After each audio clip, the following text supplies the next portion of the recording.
அதில் நிச்சயமாக கோவை மக்களுடைய குரலாக அங்கே வேட்புமனு தாக்கல் செய்திருக்கக்கூடிய எங்களுடைய குரல் அங்கே இருக்கும் என்கின்ற நம்பிக்கை முழுமையாக எங்களுக்கு இருக்கு. கோயம்புத்தூர் மக்களை பொறுத்தவரை கடந்த 10 நாட்களாகவே மிகப்பெரிய அன்பை காட்டிக் கொண்டிருக்கின்றார்கள். சூலூராக இருக்கட்டும், பல்லடமாக இருக்கட்டும், நகர்பகுதிகளாக இருக்கட்டும், கவுண்டம்பாளையமாக இருக்கட்டும், சிங்காரல்லூராக இருக்கட்டும், கோயம்புத்தூர் தெற்கு வடக்காக இருக்கட்டும், எல்லா இடத்திலும் கூட மிகப்பெரிய அன்பை செலுத்துகின்றார்கள். கோயம்புத்தூருடைய குரல் பாராளுமன்றத்திலே கம்பீரமாக ஒலிக்க வேண்டும் என்று விரும்புகின்றார்கள். அதனால் நிச்சயமாக நாங்கள் இதை செய்வோம். கோயம்புத்தூர் மக்களுக்கு உறுதுணையாக இருப்போம், வளர்ச்சியிலே பங்கெடுப்போம், வளர்ச்சியை வேகப்படுத்துவோம், அவர்களுக்கு இருக்கக்கூடிய பிரச்சனையையும் கூட கலந்து கொடுப்போம் என்று இன்று உறுதியேற்கின்றோம். வந்திருக்கக்கூடிய பத்திரிகை நண்பர்களுக்கும் இந்த நேரத்தில் எங்கள் நன்றிகளை தெரிவித்து, உங்களுக்கு ஏதாவது கேள்வி இருந்தா கேளுங்கன்னா பதில் சொல்றேன்.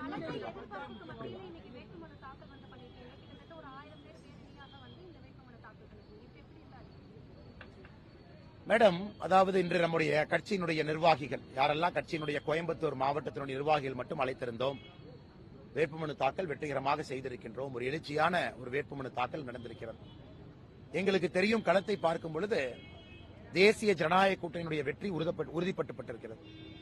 நிச்சயமாக மக்கள் 10 ஆண்டு காலமாக பார்த்துக் கொண்டிருக்கின்றார்கள். ஒரு பக்கம் பிரதமருடைய ஆட்சி, இன்னொரு பக்கம் பிரதமருடைய குரலாக கோயம்புத்தூர் பாராளுமன்ற தொகுதியில் இல்லை என்பதையும் கூட மக்கள் பார்த்துக் கொண்டிருக்கின்றார்கள். 2021 எங்களுக்கு கோயம்புத்தூர் தெற்கு தொகுதியில ஒரு சட்டமன்ற உறுப்பினர் அருமை அக்கா வானதி ஸ்ரீனிவாசன் அவர்களை கோயம்புத்தூர் மக்கள் அன்பு பரிசாக கொடுத்திருக்கின்றார். இந்த முறை 6 சட்டமன்ற தொகுதி நம்முடைய அன்பு சகோதர சகோதரிகள், பெரியோர்கள், தாய்மார்கள் இணைந்து மோடி அவர்களுக்கு அன்பு பரிசாக கோயம்புத்தூர் பாராளுமன்ற தொகுதியை கொடுப்பார்கள் என்கின்ற நம்பிக்கை நமக்கு வந்திருக்கிறது. மக்களுடைய எழுச்சி அதற்கு சாட்சி.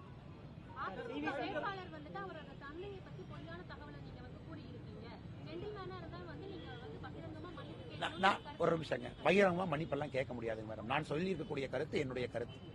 அது பத்திரிகை நண்பர்கள் நீங்க போய் ஆராய்ந்து அலாசுங்க. அதனால் ஏற்கனவே சொல்லி இருக்கின்றோம், இங்கே எங்களுடைய போட்டி வேட்பாளர்கள்ட்ட கிடையாது.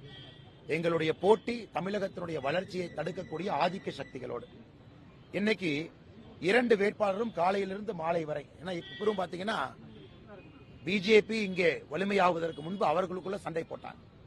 இன்னைக்கு பிஜேபி வலிமையடைந்து கோயம்புத்தூர் பாராளுமன்ற தொகுதி தமிழகம் முழுவதுமே வெற்றியடைய போகிறது என்று தெரிந்த பிறகு இருவரும் சேர்ந்து பாரதிய ஜனதா கட்சியில சண்டை போடுறாங்க. அதான் இன்னைக்கு நடந்து கொண்டிருக்கிறது. ஆனால் உங்களுக்கு தெரியும், நாங்கள் தெளிவாக இருக்கின்றோம். எங்களுடைய சண்டை யாரோடு? எங்களுடைய சண்டை யாரெல்லாம் வளர்ச்சியை தடுக்கின்றார்களோ அவர்களோடு. எங்களுடைய சண்டை தமிழகத்தினுடைய ஆதிக்க சக்திகள் கோயம்புத்தூர் வளரக்கூடாது நினைக்கின்றார்கள் அவர்களோடு. எங்களுடைய சண்டை யாரெல்லாம் கஞ்சா விற்கிறாங்களோ அவர்களோடு. எங்களுடைய சண்டை யாரெல்லாம் அடுத்த தலைமுறையுடைய வளர்ச்சியை தடுக்கின்றார்கள் அவர்களோடு. அதிலே மிக தெளிவாக இருக்கின்றோம்.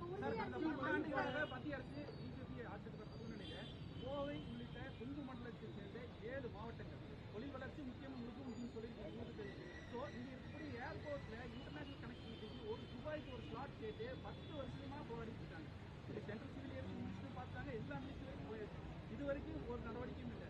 வேற அதில் இருக்கக்கூடிய மாநிலங்கள்ல சிறிய விமான நிலையங்கள் கூட they are getting the slot for Dubai. ஒரே ஒரு ஃளைட்டுக்கு they are waiting for more than a decade. Coimbatore industry அதே மாதிரி பருத்தி 10% இறக்குமதி வரி 11% ரத்து செய்யுங்க, காட்டன் பிரைஸ் அதிகமாக இருக்குன்னு சொல்லி கேட்டிருக்காங்க. ஜவுளி தொழில் பயங்கர நெருக்கடியில் இருக்குன்னு they have made so many representation, but still now there is no action taken. அதே மாதிரி விஸ்கோஸ், பாலிஸ்டர் 2 தான் ரொம்ப முக்கியமான செயற்கை நூல். அந்த செயற்கை இலையை பொறுத்த வரைக்கும் கோயம்புத்தூர் இந்தியாவிலேயே ரிலையன்ஸ் பிர்லா குரூப் தான் கையில் வச்சிருக்காங்க. அவங்க கிட்ட ரொம்ப விலை ஜாஸ்தியா இருக்கு, 1 கிலோ 30 ரூபாய் வரைக்கும் இருக்கு அப்படிங்கிற மாதிரி இருக்கு. ஸோ we are importing கேட்கும்போது ஆனா பாடம் எடுக்கிறீங்களா கேள்வி கேட்கறீங்களா? பாடம் எடுக்கிறீங்களா கேள்வி கேட்கறீங்களா? இந்த கோயம்புத்தூரினுடைய பாராளுமன்ற தொகுதியினுடைய இதற்கு முன்பு உறுப்பினராக இருந்தவர்கள் எத்தனை முறை பாராளுமன்றத்தை பத்தி பேசியிருக்காங்க? ரெக்கார்ட் எடுத்து பாத்திருக்கீங்களா? இதற்கு முன்பு கோயம்புத்தூர் பாராளுமன்ற தொகுதியினுடைய பாராளுமன்ற உறுப்பினராக இருந்தவர் பாராளுமன்றத்தில் நீங்க சொன்ன பிரச்சனை எல்லாம் எத்தனை முறை பேசியிருக்காருன்னு நான் சொல்றேன்.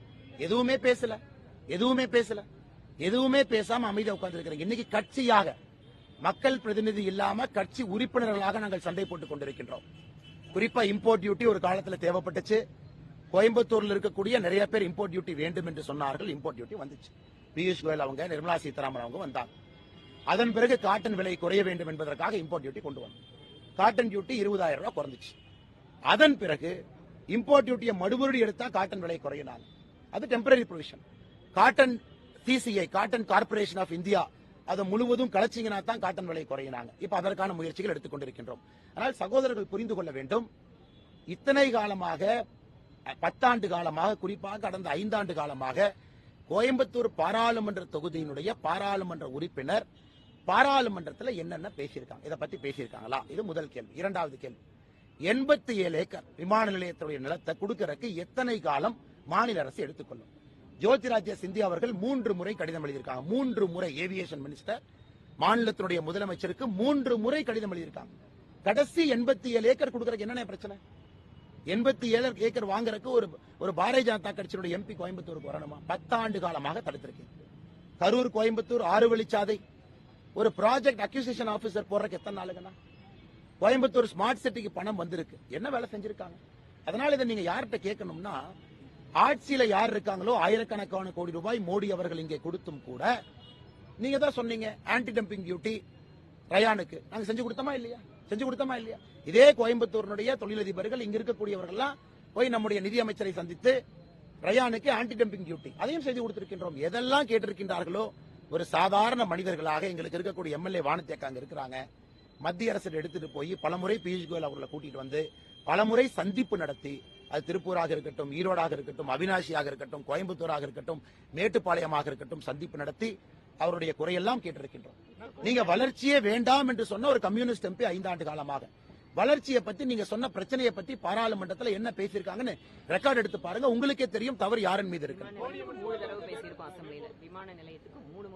நம்முடைய சட்டமன்ற உறுப்பினர் வானதி சீனிவாசன் அக்கா நம்முடைய சட்டமன்றத்தில் 3 முறை இதுவரை கோயம்புத்தூர் விமான நிலையத்தை பத்தி கேள்வி அனுப்பியிருக்காங்க.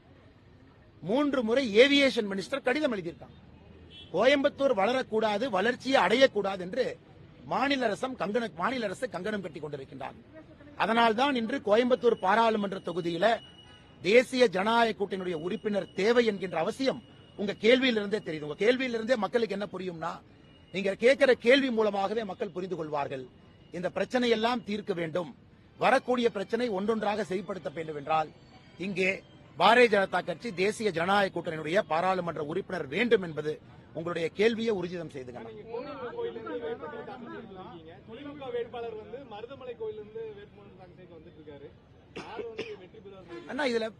இது கோவில் வேட்புமனு தாக்கல் இதெல்லாம் இல்ல. கோயம்புத்தூருடைய காவல் தெய்வம் கோணியம்மன். தமிழ்நாடு முழுவதுமே எல்லாருமே முருகனை கும்பிடுறோம். கோணியம்மன் கோயம்புத்தூர் மக்களை தொடர்ந்து காத்துக் கொண்டிருக்கின்றார்கள். காக்க வேண்டும் என்கின்ற வேண்டுதலை வைத்துவிட்டு மக்கள் நன்றாக இருக்க வேண்டும், இன்பமாக இருக்க வேண்டும், வளர்ச்சியோடு இருக்க வேண்டும், எந்தவித பிரச்சனையும் இல்லாமல் இருக்க வேண்டும் என்பதற்காகத்தான் கோயம்புத்தூருடைய காவல் தெய்வம் கோணியம்மன் அவங்ககிட்ட போய் அவருடைய அருளை வேண்டிக் கொண்டு அங்கிருந்து இங்கே வந்திருக்கின்றோம். எங்களை பொறுத்தவரை நாங்க ஜெயிக்கணும்னு வேண்டலனே, நாங்க ஜெயிக்கணும்னு வேண்டல, கோயம்புத்தூர் மக்கள் நன்றாக இருக்க வேண்டும் என்று வேண்டி இருக்கின்றோம். எப்பொழுதுமே அந்த மாதிரி ஆள் கிடையாது. அண்ணாமலை ஜெயிக்கணும்னு ஒரு வேட்புமனு போய் கொடுக்கிற ஆள் கிடையாது. கோயம்புத்தூர் மக்கள் நன்றாக இருக்க வேண்டும், அது கோணியம்மனும் கோயம்புத்தூர் மக்களும் முடிவு செய்வார்கள். அவர்கள் நன்றாக இருப்பதற்கு யார் ஜெயிக்க வேண்டும் என்று மக்கள் முடிவு செய்வார்கள்.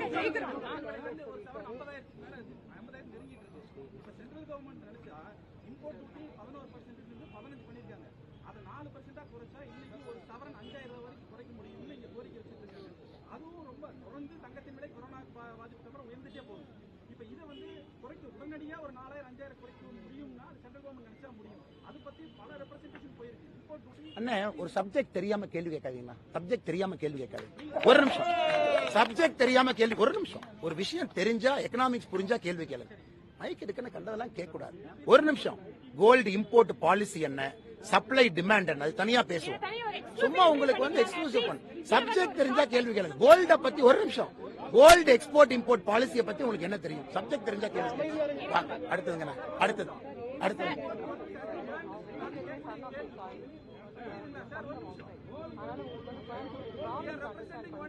2002 மேடம், இதே கோயம்புத்தூர் நகரத்திற்கு 2002 இங்க இருக்கக்கூடிய பொறியியல் கல்லூரியில படிப்பதற்காக இங்கே வந்தோம். 2002 இங்கே வந்த பிறகு கோயம்புத்தூர் பொறியியல் கல்லூரியினுடைய அடையாளம், இங்கே ஒரு மனிதனாக நம்மை பக்குவப்படுத்தியது கோயம்புத்தூர் மக்கள். அதன் பிறகு இந்த கோயம்புத்தூர் நகரத்துல நான் படிக்கக்கூடிய அதே கல்லூரியில தான் என்னுடைய மனைவியும் கூட படித்தார்கள், கோயம்புத்தூரை சார்ந்தவர். அவர்களையும் திருமணம் செய்து இந்த கோயம்புத்தூரிலே வாழ்வதற்கு ஒரு பெரிய வாய்ப்பு.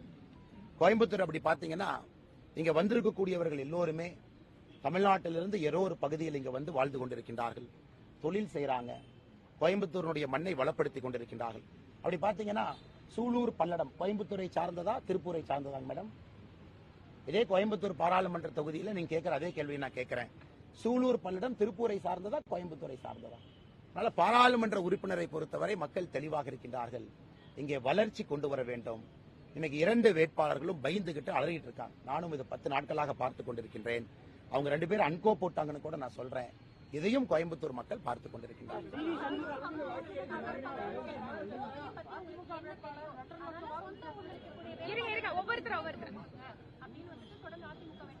கேட்கட்டுங்க, ஒன்னும் தப்பில்ல. அவங்கவுங்க பிரச்சாரத்திற்கு என்ன பேச வேண்டுமோ அவங்க பேசுவாங்க. ஒருத்தரை போய் இதை பேசுங்க அதை பேசுங்க நான் போய் தடுக்க முடியுமா? அவர்களுக்கு என்ன பேச வேண்டுமோ அதை பேசட்டும். கோயம்புத்தூருடைய மக்கள் முடிவு செய்வாங்க.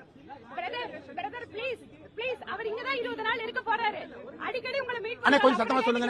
கோவை குண்டு வெடிப்பை பத்தி உங்க பிரச்சாரத்துல சொன்னீங்க. மக்கள் மறந்து போன விஷயத்தை 98 விஷயத்துல இந்த பிரச்சாரத்துக்கு பயன்படுத்துற காரணம் என்ன? இல்ல அதாவது 2022ல கோயம்புத்தூர் வந்து ஒரு சூசைடு பாம்பு பிளாஸ்ட்ல இருந்து தப்பிச்சிருக்கும். எல்லோரும் தப்பிச்சிருக்கின்றோம்.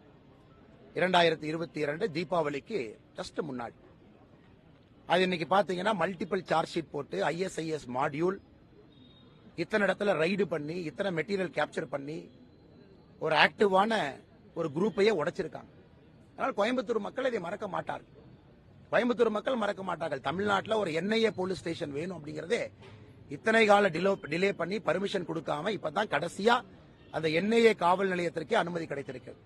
கோயம்புத்தூரை பொறுத்தவரை நாம் புரிந்து கொள்ள வேண்டும், எப்பொழுதும் கூட ஃபண்டமெண்டலிஸ்ட் எக்ஸ்ட்ரீமிஸ்ட் அவர்கள் கண் வைக்கக்கூடிய ஒரு தொகுதி. எப்பொழுதும் கூட இந்த பகுதி வளர்ச்சி பகுதி, மக்கள் காஸ்மோபாலிட்டா இருக்கிறாங்க, இங்க அடிச்சோம்னா வளர்ச்சி தடுக்கப்படும் என்று அவங்களுக்கு தெரியும். ஆனால் கோயம்புத்தூர் மக்கள் எப்பொழுதும் விஜிலண்டா தான் இருப்பாங்க. மத்திய அரசும் விஜிலண்டா இருக்கணும், மாநில அரசும் விஜிலண்டா இருக்கணும். அதனால் 1998 என்பது மறந்து போனதா பார்க்காதீங்க. 2022 தீபாவளிக்கு ஒரு நாளுக்கு முன்னுதான் கோயம்புத்தூர் மக்கள் ஒரு மிகப்பெரிய ஆபத்திலிருந்து ஆண்டவன் காப்பாற்றி இருக்கின்றார்கள். அதுவும் மக்களுக்கு தெரியும்.